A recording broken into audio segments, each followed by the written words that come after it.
નમસ્કાર વિદ્યાર્થી મિત્રો, હું ભાવેશ વોરા આજના વિડિયો લેક્ચરમાં આપનું હાર્દિક સ્વાગત કરું છું. જેડબલઈ નીટ ઇલેક્ટ્રોસ્ટેટિકના ટોપિકમાં ઇલેક્ટ્રોસ્ટેટિકના યુનિટમાં આગળનો ટોપિક છે વિદ્યુત ફ્લક્સ. બરાબર, આગળનો ટોપિક છે વિદ્યુત ફ્લક્સ.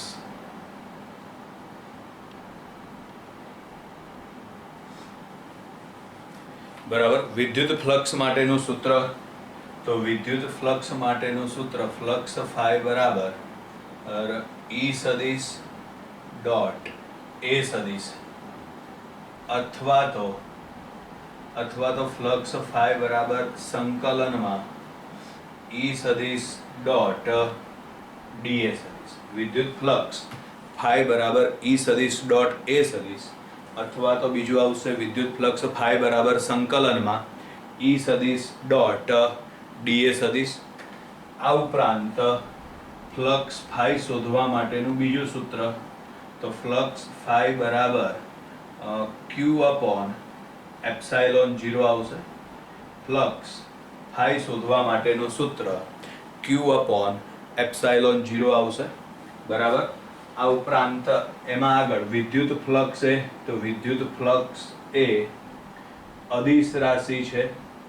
વિદ્યુત ફ્લક્સ એ અદિશ રાશિ છે જેનો એકમ કયો આવશે, તો આના ઉપરથી આપણે એકમ વિચારીએ તો એનો એકમ આવશે ન્યૂટન ઇન્ટુ મીટર સ્ક્વેર પ્રતિ કુલંબ, અથવા તો બીજો એકમ આવશે વોલ્ટ ઇન્ટુ મીટર. ફ્લક્સનો એકમ આવશે ન્યૂટન ઇન્ટુ મીટર સ્ક્વેર પ્રતિ કુલંબ, અથવા બીજો એકમ આવશે વોલ્ટ ઇન્ટુ મીટર. આના પરથી એનું પારિમાણિક સૂત્ર તમારે જાતે બનાવી લેવાનું. બરાબર, પારિમાણિક સૂત્ર તો આવડે. ન્યૂટન માટે લખવાનું, મીટર સ્ક્વેર માટે લખવાનું અને છેદમાં કુલંબ માટે લખવાનું. પછી એનું આપણે સાદું રૂપ આપી દો એટલે ફ્લક્સનું પારિમાણિક સૂત્ર આપણને મળી જાય. હવે આ ટોપિકમાં તમને જુદા જુદા પદાર્થ સાથે સંકળાયેલું વિદ્યુત ફ્લક્સ પૂછાય છે પરીક્ષામાં. બરાબર છે. જેમ કે એક આપણે બહુ સાદું ઉદાહરણ એક લઈએ. ધારો કે સમઘન પેટીમાં બરાબર વચ્ચે એક વિદ્યુત ભાર મૂકેલો છે. સમઘન પેટીમાં બરાબર વચ્ચે વિદ્યુત ભાર મૂકેલો છે.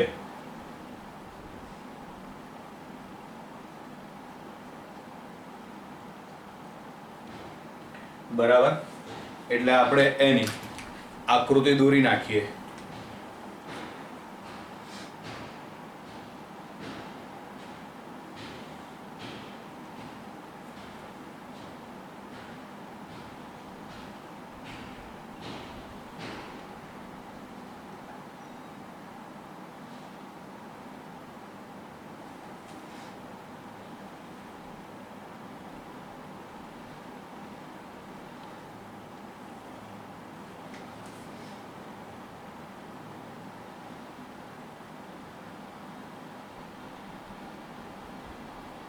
ચલો, આ સમઘન પેટી જેમાં આપણે બરાબર વચ્ચે એક વિદ્યુત ભાર મૂકેલો છે.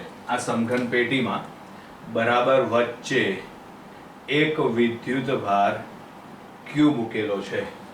હવે તમને પરીક્ષામાં એવું પૂછાય કે સમઘન સાથે સંકળાયેલું કુલ ફ્લક્સ કેટલું, તો આપણે ગાઉસના નિયમનો ઉપયોગ કરીએ તો આ સૂત્ર લાગુ પાડવું પડે. ફ્લક્સ ફાઈ બરાબર ક્યુ અપોન એપ્સાઇલોન 0. બરાબર, જ્યાં ક્યુ એટલે કયો વિદ્યુત ભાર લેવાનો, તો કે ઘેરાયેલો. તો આ સમઘન વડે ઘેરાયેલો વિદ્યુત ભાર છે ક્યુ. પરિણામે સમઘન સાથે સંકળાયેલું વિદ્યુત ફ્લક્સ આવશે ક્યુ અપોન એપ્સાઇલોન 0. બરાબર, સમઘન સાથે સંકળાયેલું ફ્લક્સ આખા સમઘન સાથે સંકળાયેલું ફ્લક્સ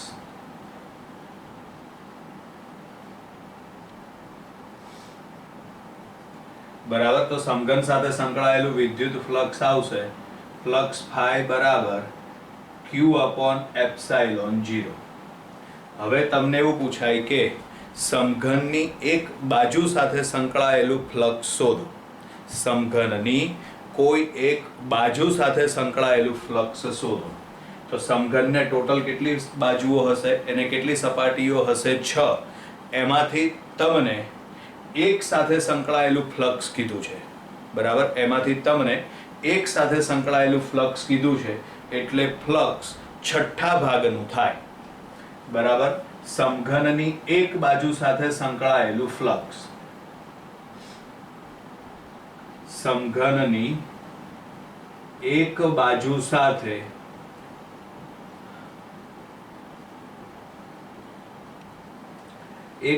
સાથે સંકળાયેલ વિદ્યુત ફ્લક્સ. તો એક બાજુ સાથે સંકળાયેલું વિદ્યુત ફ્લક્સ આવશે ફ્લક્સ ફાઈ બરાબર Q upon 6 epsilon 0, બરાબર? આ તો આપણે એક બાજુ સાથે સંકળાયેલું પૂછ્યું. 2, 3, 4, 5 ગમે તે પરીક્ષામાં પૂછી શકાય. તો યાદ રાખવાનું કે સમઘનને ટોટલ કેટલી સપાટીઓ છે? તો સમઘનને ટોટલ 6 સપાટી છે, એટલે અહીં 6 વડે તમારે ભાગવાના થાય અને જેટલી બાજુ સાથે સંકળાયેલું ફ્લક્સ શોધવાનું કીધું હોય એટલા વડે ગુણવાના. જેમ કે એક બાજુ સાથે સંકળાયેલું ફ્લક્સ કીધું છે, બરાબર? તો આ સમીકરણમાં તમે 1 વડે ગુણો. બે બાજુ સાથે સંકળાયેલું ફ્લક્સ કીધું હોય તો અહીં તમારે 2 વડે ગુણવા પડે. 2 વડે ગુણો, છેદ ઉડી જાય, એટલે જવાબ આવશે Q upon 3 epsilon 0. આ એક બાજુ સાથે સંકળાયેલું ફ્લક્સ થયું ને. હવે ધારો કે એવું કીધું છે કે સમઘનની બે બાજુ સાથે સંકળાયેલું ફ્લક્સ, સમઘનની બે બાજુ સાથે સંકળાયેલ વિદ્યુત ફ્લક્સ. તો સમઘનની બે બાજુ સાથે સંકળાયેલું વિદ્યુત ફ્લક્સ શોધવા માટે સૂત્ર તો આ જ આવશે, બરાબર? ફ્લક્સ ફાઈ બરાબર વિદ્યુત ભાર છે Q, છેદમાં શું આવશે? એપ્સાઇલોન 0. સમઘનને કુલ કેટલી બાજુઓ હશે? 6, એટલે અહીં 6 વડે ભાગો. કેટલી બાજુ સાથે કીધું છે? બે બાજુ સાથે, એટલે તમે અહીંયા આગળ 2 વડે ગુણી નાખો, એટલે જવાબ આવે Q upon 3 epsilon 0. શું આવશે જવાબમાં? Q upon 3 epsilon 0. ક્લિયર? બરાબર? હવે ધારો કે આ જ MCQ માં નવીનમાં આવું પણ કંઈક પૂછી શકાય. જેમ કે આ બાજુ છે ને, એને આ રીતે આમ આપણે 4 ભાગમાં વહેંચી દઈએ. 4 ભાગમાં વહેંચી દીધી, 4 એ 4 એક સરખી બાજુઓ જ થશે, કારણ કે સમઘન છે, બરાબર? તો આ એક ભાગ સાથે સંકળાયેલું ફ્લક્સ કેટલું આવશે? આ એક ભાગ સાથે સંકળાયેલું ફ્લક્સ કેટલું આવશે?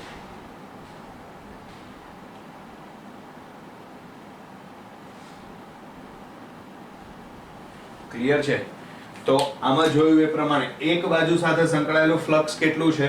ફાઈ બરાબર Q upon 6 epsilon 0 છે. પણ આપણે એ બાજુના 4 ભાગ કરી દીધા. 4 ભાગમાંથી આપણે એક સાથે સંકળાયેલું ફ્લક્સ શોધવાનું છે. તો આના કરતા ચોથા ભાગનું થાય. તો આના કરતા ચોથા ભાગનું, એટલે જવાબ આવશે ફાઈ બરાબર Q upon 24 epsilon 0. બરાબર? આપણે જે શેડેડ ડાર્ક કરેલો જે ભાગ છે, ઘાટો કરેલો ભાગ છે, એની સાથે સંકળાયેલું ફ્લક્સ આપણે શોધવું હોય તો આપણે એક બાજુના કેટલા ભાગ કરી દીધા? 4. એક બાજુ સાથે સંકળાયેલું ફ્લક્સ કેટલું છે? ફાઈ બરાબર Q upon 6 epsilon 0. આપણે કેટલા ભાગ કરી દીધા છે? એના 4. 4 માંથી એક સાથે સંકળાયેલું ફ્લક્સ શોધવાનું. તો 4 માંથી એક સાથે સંકળાયેલું ફ્લક્સ શોધવાનું, એટલે ચોથા ભાગનું ફ્લક્સ શોધવાનું. એટલે એમાં જવાબ આવશે ફ્લક્સ ફાઈ બરાબર Q upon 24 epsilon 0. આકૃતિમાં દર્શાવેલ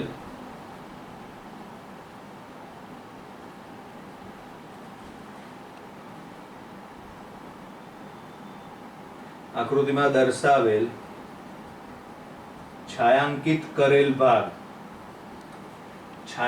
કરેલ ભાગ સાથે સંકળાયેલ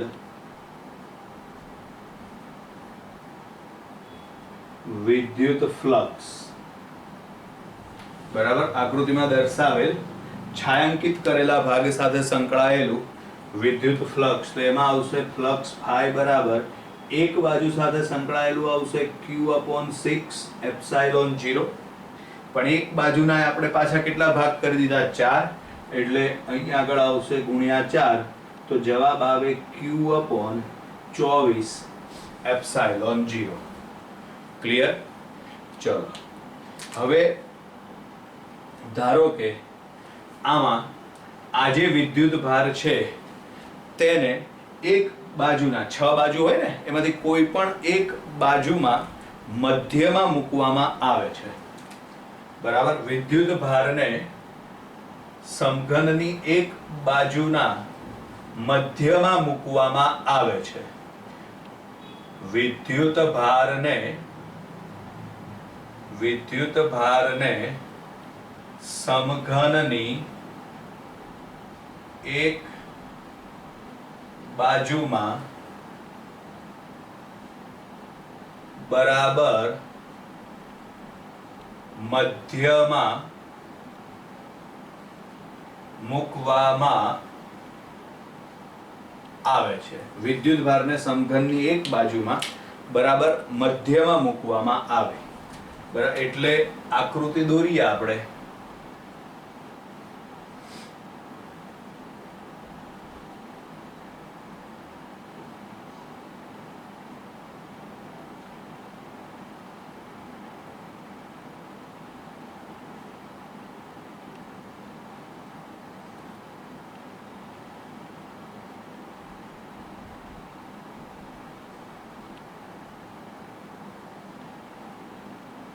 ધારો કે વિદ્યુત ભારને અહીં આગળ બરાબર મધ્યમાં મૂકવામાં આવે છે.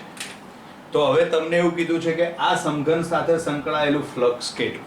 તો જો આવા કોઈ પણ MCQ ની અંદર યાદ રાખવાનું કે ગાઉસિયન પૃષ્ઠ કલ્પવાનું થશે. આપણે આમાં ગાઉસિયન પૃષ્ઠ કલ્પવાની જરૂર નહોતી, કારણ કે વિદ્યુત ભાર ક્યાં હતો? બરાબર વચ્ચે. બરાબર, આમાં વિદ્યુત ભાર વચ્ચે નથી, એક બાજુ છે. પરિણામે આપણે ગાઉસિયન પૃષ્ઠ એવી રીતે કલ્પવામાં આવે કે જેથી આ વિદ્યુત ભાર છે ને બરાબર વચ્ચે આવી જાય. આ વિદ્યુત ભાર Q આપણે લઈ લઈએ, આ વિદ્યુત ભાર Q એ બરાબર વચ્ચે આવી જાય. તો આ વિદ્યુત ભાર Q ને વચ્ચે લાવવા માટે, બરાબર સમજજો ધ્યાનથી, આ વિદ્યુત ભાર Q ને બરાબર વચ્ચે લાવવા માટે આ રીતે આમ એક બીજું સમઘન આપણે વિચારી લઈએ.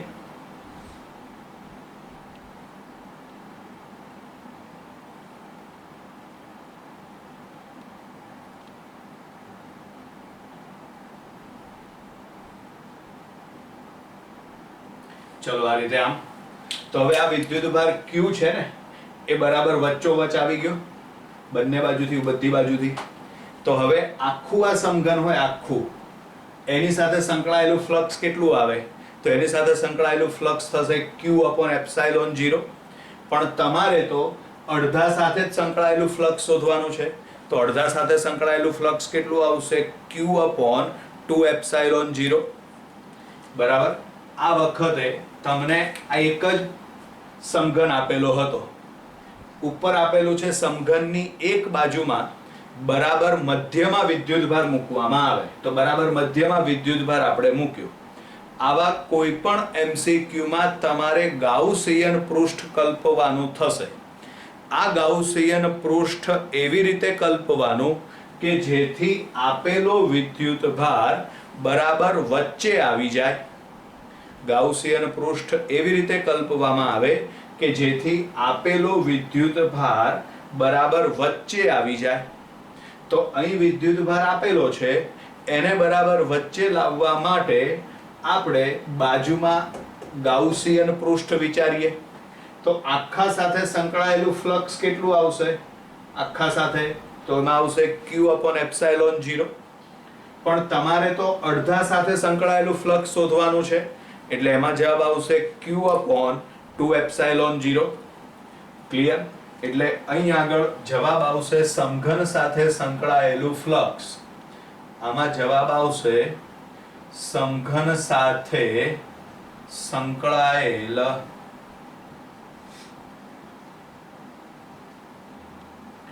વિદ્યુત ફ્લક્સ, તો સમઘન સાથે સંકળાયેલ વિદ્યુત ફ્લક્સ ફાઈ બરાબર આવશે Q/2ε0. સમઘન સાથે સંકળાયેલું વિદ્યુત ફ્લક્સ આવશે ફાઈ બરાબર Q/2ε0.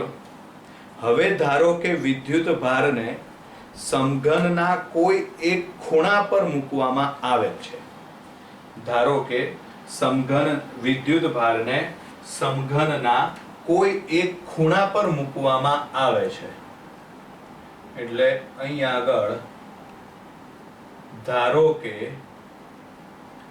વિદ્યુત ભારને સમઘનના કોઈ એક ખૂણા પર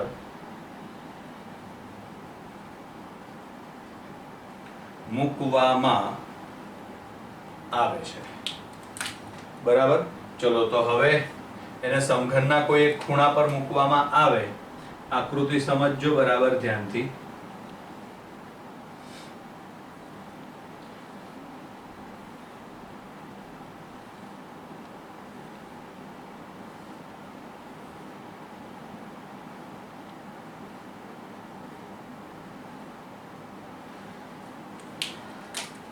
ચલો ધારો કે આપણે વિદ્યુત ભારને છે ને અહીંયા આગળ મૂકીએ. એક ખૂણા ઉપર મૂકવાનો છે ને, અહીંયા આગળ આપણે મૂકીએ તો આ Q આવશે. બરાબર છે. હવે માનો કે તમને એવું પૂછ્યું છે કે સમઘન સાથે સંકળાયેલું વિદ્યુત ફ્લક્સ શોધો, તો શું કરવાનું? આ આખું સમઘન છે ને, એની સાથે સંકળાયેલું વિદ્યુત ફ્લક્સ શોધો, આવું તમને પૂછાયું છે. તો શું કરવાનું? તો ઉપર કીધું એ પ્રમાણે આ જે સમઘન છે ને, એની આજુબાજુમાં તમે એવા બીજા સમઘન વિચારો, આની જેમ એવા ગાઉસિયન પૃષ્ઠ વિચારો કે જેથી આ વિદ્યુત ભાર Q છે ને એ બરાબર મધ્યમાં આવી જાય. બરાબર. આ વિદ્યુત ભાર Q ને આપણે આના બદલે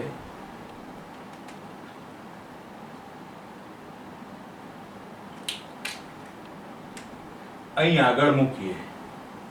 અહીં આગળ વિદ્યુત ભાર Q આવેલો છે. ચલો તો હવે આ વિદ્યુત ભાર Q ને બરાબર વચ્ચે લાવવા માટે શું કરવાનું? અથવા તો આમાં એવું પણ વિચારી શકાય કે સમઘનને ટોટલ ખૂણા કેટલા છે? 8.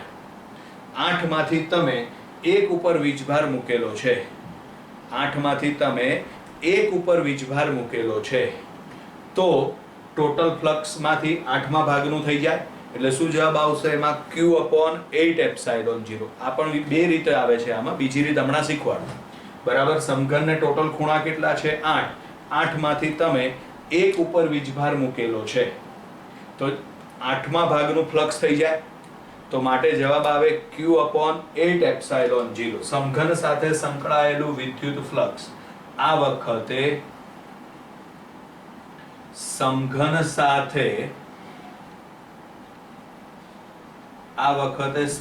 સાથે સંકળાયેલું વિદ્યુત ફ્લક્સ આવશે Q/8ε0. બરાબર. સમઘનને ટોટલ ખૂણા કેટલા છે? 8. 8 માંથી તમે એક ઉપર વીજભાર મૂકેલો છે, પરિણામે ફ્લક્સ 8મા ભાગનું એટલે કે Q/8ε0. બીજું, આ મેથડ પ્રમાણે વિચારવું હોય તો બરાબર, આ ખૂણાવાળી તો મેં કહી દીધી તમને. બરાબર.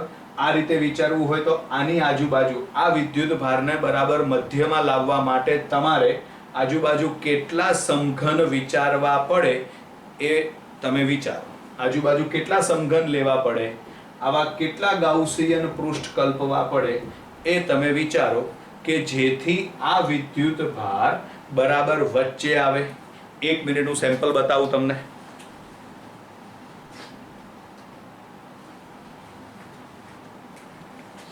ધારો કે આ સમઘન છે એવું આપણે માની લઈએ. બરાબર. ધ્યાનથી સમજજો. આ સમઘન છે એવું આપણે માની લઈએ.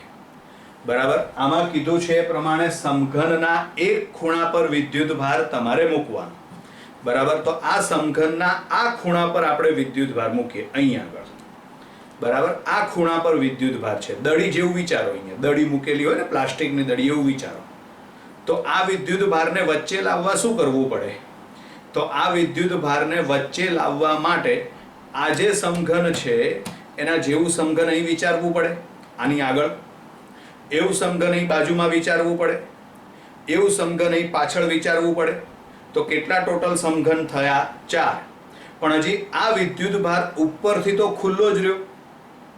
મેં એટલે જ કીધું તું શું વિચારવાનું છે તમારે? દડી જેવું. તો આ વિદ્યુત ભાર હજી ઉપરથી ખુલ્લો રહ્યો, તો એને ઉપરથી ઢાંકવા માટે શું કરવાનું?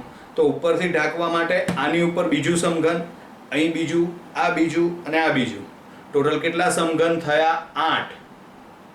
કેટલા સમઘન થયા? ટોટલ 8. ફરીથી વિચારો, આ સમઘન છે એવું માની લો. અહીં એક ખૂણા પર વીજભાર છે. ધારો કે આ ખૂણા ઉપર વીજભાર છે એવું આપણે માની લઈએ. દડી પ્રકારનો વીજભાર તમારે વિચારો, દડી જેવી નાની દડી અહીં મૂકેલી છે. એને બરાબર વચ્ચે લાવવા માટે આ જે સમઘન છે ને એના જેવું બીજું સમઘન અહીં વિચારવું પડે, એના જેવું ત્રીજું સમઘન અહીં વિચારવું પડે, એના જેવું ચોથું સમઘન અહીં વિચારવું પડે. આ દડી બરાબર વચ્ચે આવી ગઈ, પણ હજી ઉપરથી તો ખુલ્લી છે. ઉપરથી ઢાંકવા માટે 5મું સમઘન અહીં, 6થું સમઘન અહીં આગળ, 7મું અહીં અને 8મું અહીં. એ ટોટલ કેટલા સમઘન થયા? 8 સમઘન થયા. 8 માંથી તમારે એક સાથે સંકળાયેલું ફ્લક્સ શોધવાનું છે. તો 8 માંથી એક સાથે સંકળાયેલું ફ્લક્સ એટલે એમાં જવાબ આવશે Q/8ε0. ક્લિયર વિદ્યાર્થી મિત્રો? અહીં આગળ બરાબર 8 માંથી તમારે એક સમઘન સાથે સંકળાયેલું ફ્લક્સ શોધવાનું છે, એટલે જવાબ આવશે Q/8ε0. હવે ધારો કે આમાં જ એવું કીધું છે કે સમઘનની એક બાજુ સાથે સંકળાયેલું ફ્લક્સ. આ શું હતું? આખા સમઘન સાથે સંકળાયેલું ફ્લક્સ. હવે ધારો કે તમને એવું કીધું છે કે સમઘનની એક બાજુ સાથે સંકળાયેલું ફ્લક્સ શોધો. તો એ ફ્લક્સ શોધવા માટે અહીં આગળ આપણે સમઘન એક વિચારીએ. 8 સમઘન ભેગા કરીને જે મોટો સમઘન બને ને એ દોરીએ આપણે. બરાબર, ધ્યાનથી સમજજો.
ચલો આ રીતે ટોટલ કેટલા સમઘન થશે? 8 સમઘન બને. બરાબર, કઈ રીતે? તો જો નંબર આપી દઈએ, આ 1, આ 2, આ 3 અને 4. ઉપરના 4 આવી ગયા. અહીંયા આગળ આવશે આ 5, 6, 7 અને 8. આપણો વિદ્યુતભાર ક્યાં આવશે? તો આપણો વિદ્યુતભાર આવશે બરાબર મધ્યમાં, એટલે કે અહીંયા આગળ. ક્લિયર? અને આપણે આ સમઘન, આપણું આ સમઘન છે ને, એ કયા નંબરનું સમઘન બનશે આપણા માટે? તો આપણા માટે એ બનશે 7મા નંબરનું સમઘન. વિચારો ધ્યાનથી. બરાબર? આપણા માટે એ કયા નંબરનું સમઘન બનશે? તો એ બનશે 7મા નંબરનું સમઘન. હવે તમને એવું કીધું છે કે એક બાજુ સાથે સંકળાયેલું ફ્લક્સ શોધો. તો આપણે ધારો કે આ બાજુ ધ્યાનમાં લઈ લઈએ. આની સાથે સંકળાયેલું ફ્લક્સ શોધવાનું છે. તો આમાં આ સપાટી એટલે આ આવશે.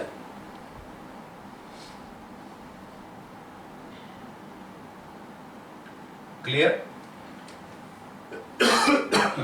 તો હવે આજે આખું સમઘન થયું ને, એમાં આવા કેટલા ભાગ છે એવું વિચારો. તો જો ઉપર કેટલા ભાગ છે? 4. તો સાઈડમાં 4 આવે, નીચે 4 આવે અને આ બાજુ 4 આવે. આગળની બાજુ 4 આવશે અને પાછળની બાજુ 4 આવશે. એટલે ટોટલ કેટલા ભાગ થયા? 24. 24 માંથી તમારે એક સાથે સંકળાયેલું ફ્લક્સ શોધવાનું છે. 24 માંથી તમારે એક સાથે સંકળાયેલું ફ્લક્સ શોધવાનું છે. એટલે એમાં જવાબ આવશે Q/24ε0.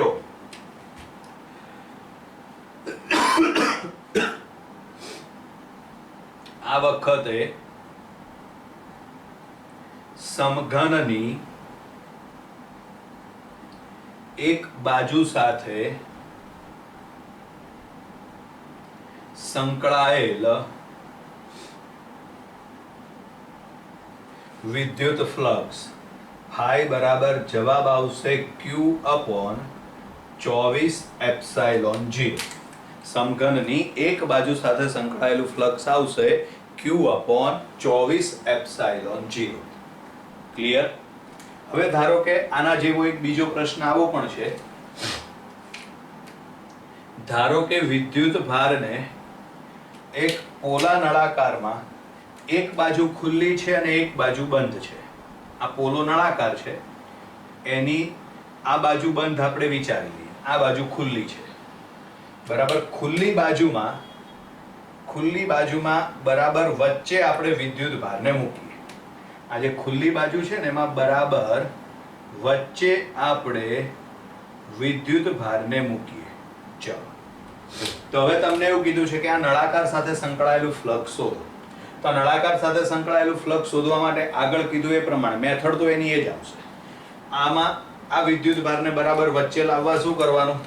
તો આ વિદ્યુત ભારને વચ્ચે લાવવા માટે આના જેવો જ બીજો નળાકાર અથવા તો આના જેવું જ એક બીજું ગાઉસિયન પૃષ્ઠ તમે વિચારી લો. આ રીતે આમ થઈ ગયો. આ વિદ્યુત ભાર આવી ગયો બરાબર વચ્ચે. તો આખા નળાકાર સાથે સંકળાયેલું ફ્લક્સ કેટલું આવે? તો આખા નળાકાર સાથે સંકળાયેલું ફ્લક્સ આવશે Q/ε0. તમારે શોધવાનું છે અડધા સાથે સંકળાયેલું ફ્લક્સ. તો અડધા સાથે સંકળાયેલું ફ્લક્સ કેટલું આવશે? Q/2ε0. એટલે અહીં આગળ નળાકાર સાથે સંકળાયેલ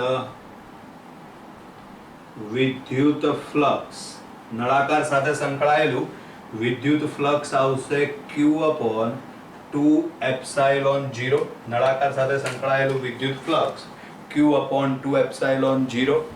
બરાબર? અહીં આગળ આ વિડિયો પૂરો થાય છે, પણ વિદ્યુત ફ્લક્સનો ટોપિક હજી બાકી છે વિદ્યાર્થી મિત્રો. Bye bye.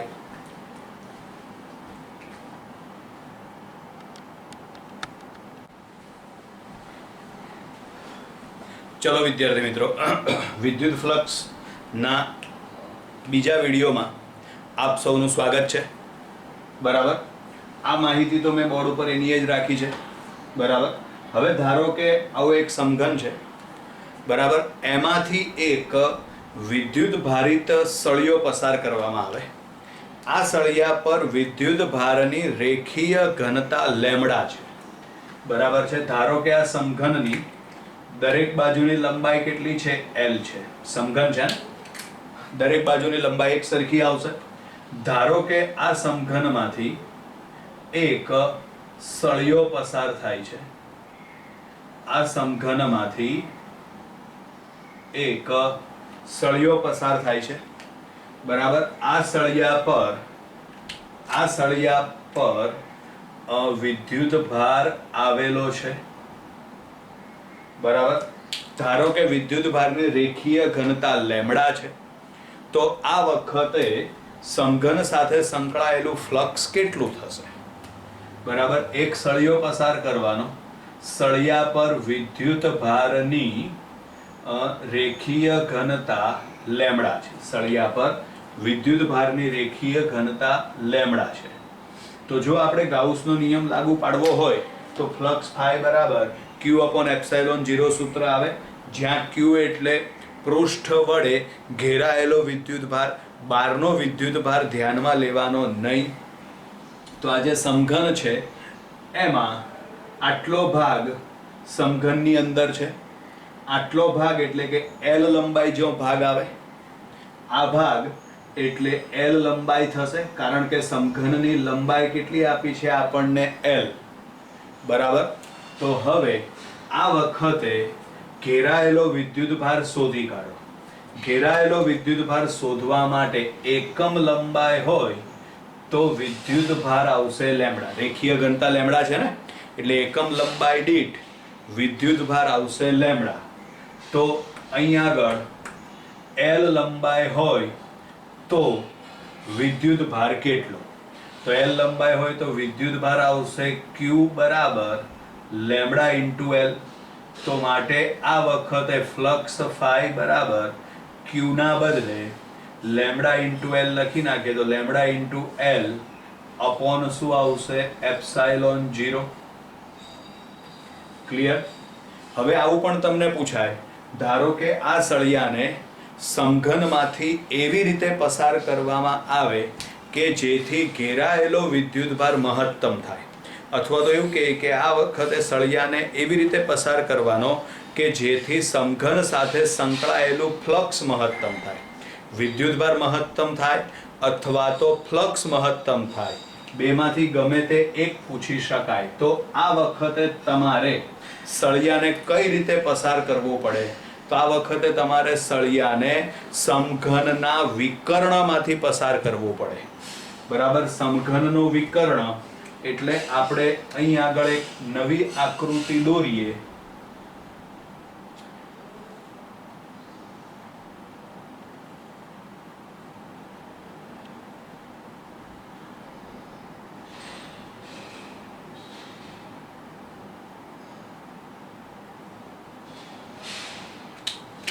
બરાબર.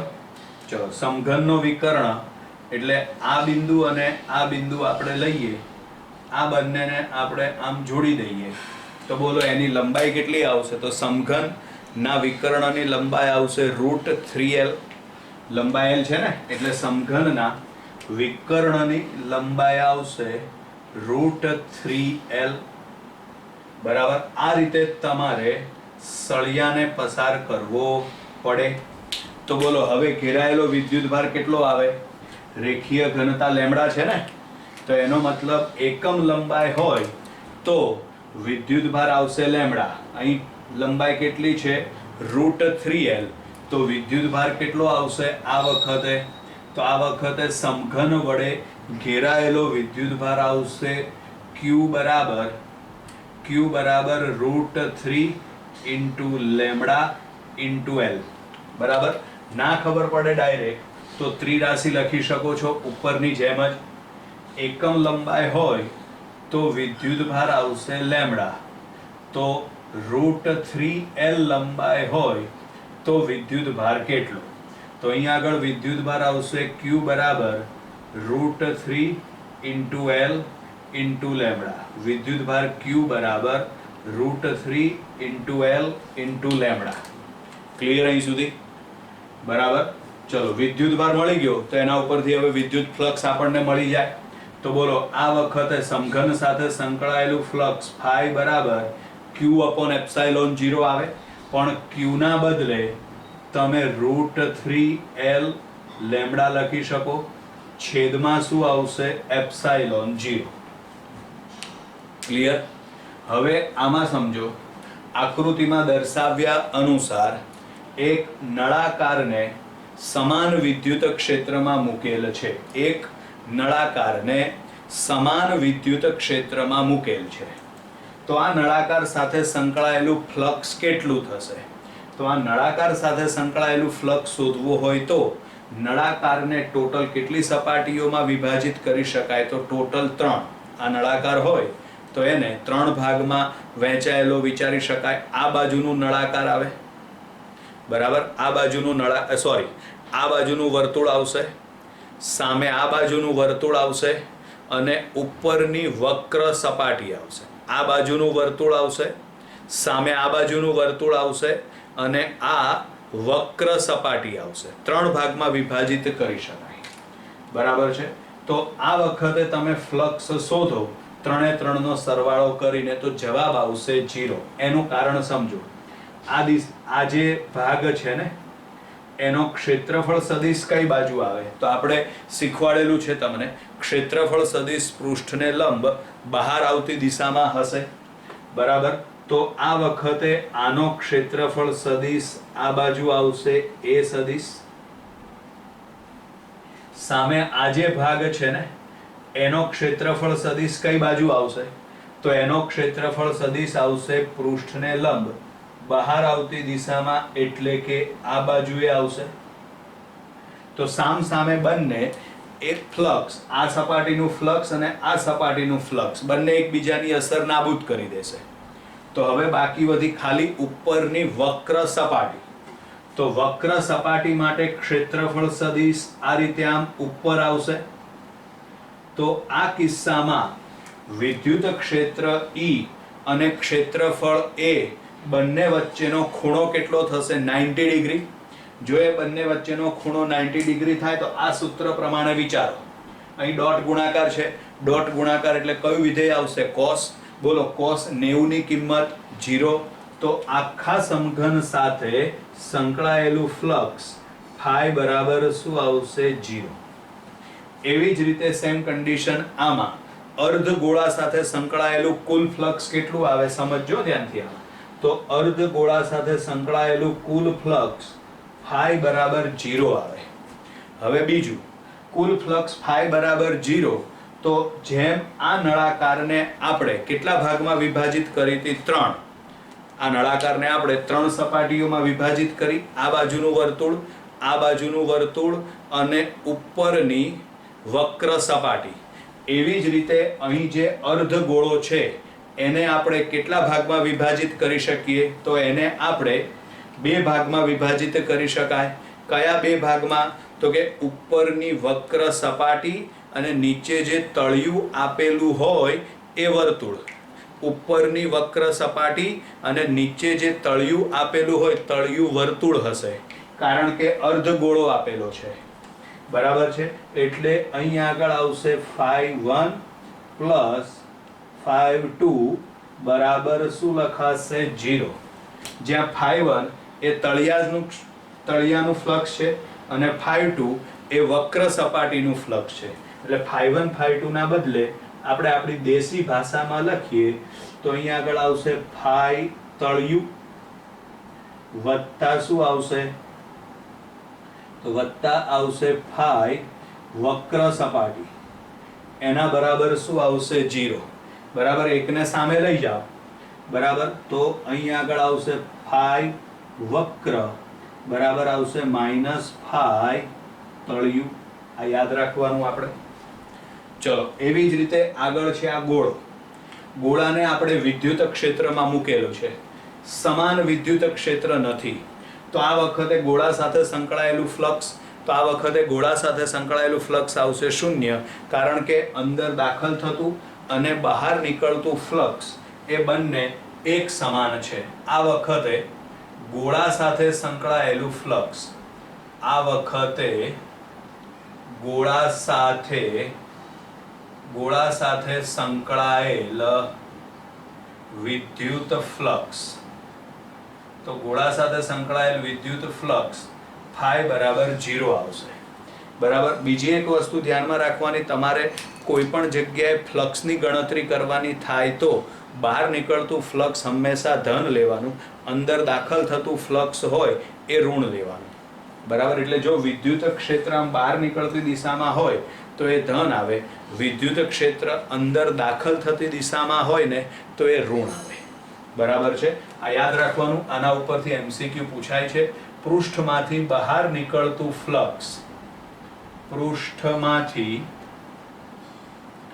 બહાર નીકળતું ફ્લક્સ ધન લેવામાં આવે છે. પૃષ્ઠમાંથી બહાર નીકળતું ફ્લક્સ ધન લેવામાં આવે છે જ્યારે પૃષ્ઠમાં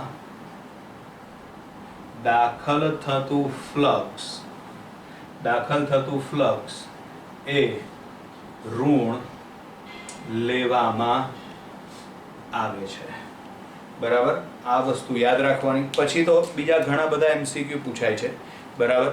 જેમ કે તમને એવું કીધું હોય કે એક પૃષ્ઠમાં વિદ્યુત ડાયપોલ મૂકવામાં આવે તો પૃષ્ઠ સાથે સંકળાયેલું ફ્લક્સ કેટલું. બરાબર છે. માની લઈએ આપણે. બરાબર. કેવા પ્રકારના પ્રશ્નો બીજા પૂછાય છે એ આપણે અહીં જોઈએ. હવે ધારો કે આ પૃષ્ઠ છે ગમે તે આકારનું, આમાં તમે એક વિદ્યુત ડાયપોલ મૂકો છો. બરાબર છે. એક વિદ્યુત ડાયપોલ એટલે આ બાજુ આવશે -q અને આ બાજુ આવશે +q. તો આ પૃષ્ઠ સાથે સંકળાયેલું ફ્લક્સ કેટલું? તો આ પૃષ્ઠ સાથે સંકળાયેલું ફ્લક્સ આવશે 0. એનું કારણ કે આ -q ના +q ટોટલ વીજભાર કેટલો થાય? 0. ગાઉસના નિયમ પ્રમાણે q એટલે કયો વીજભાર ધ્યાનમાં લેવાનો? તો q એટલે ઘેરાયેલો વીજભાર ધ્યાનમાં લેવાનો. તો આ વખતે ઘેરાયેલો વીજભાર કેટલો છે? તો ઘેરાયેલો વીજભાર 0 છે. ઘેરાયેલો વીજભાર 0 તો આ વખતે ફ્લક્સ ફાઈ બરાબર શું આવશે? 0. ક્લિયર? કારણ કે ઘેરાયેલો વીજભાર 0 છે. પછી એમ કે આવી 10 ડાયપોલ મૂકવામાં આવે. 10 ડાયપોલ મૂકો કે ગમે તેટલી ડાયપોલ મૂકો, ફ્લક્સ 0 જ આવે. કારણ કે એક ડાયપોલનો વીજભાર કેટલો થાય? 0. પરિણામે 10 ડાયપોલ મૂકો તો એનો વીજભાર પણ કેટલો થાય? 0. પરિણામે એનું ફ્લક્સ પણ કેટલું આવશે? 0. પછી ઘણી વખત આવો પ્રશ્ન પણ પૂછાય છે. એક ગાઉસિયન પૃષ્ઠ સાથે સંકળાયેલું ફ્લક્સ ફાઈ છે. બરાબર છે. જો આ પૃષ્ઠનું ક્ષેત્રફળ ડબલ કરવામાં આવે, બમણું, 3 ગણું, 4 ગણું, 5 ગણું કરવામાં આવે તો તેની સાથે સંકળાયેલું ફ્લક્સ કેટલું? તો તેની સાથે સંકળાયેલા ફ્લક્સમાં કોઈ ફેર પડશે નહીં. એનું કારણ કે ગાઉસના નિયમ પ્રમાણે ફ્લક્સ ફાઈ બરાબર q/ε0. તમે ગાઉસિયન પૃષ્ઠનું ક્ષેત્રફળ વધારો તો વિદ્યુતભાર q માં ફેરફાર થતો નથી, અને વિદ્યુતભાર q નથી બદલાતો એટલે એનો મતલબ કે વિદ્યુત ફ્લક્સ પણ બદલાતું નથી.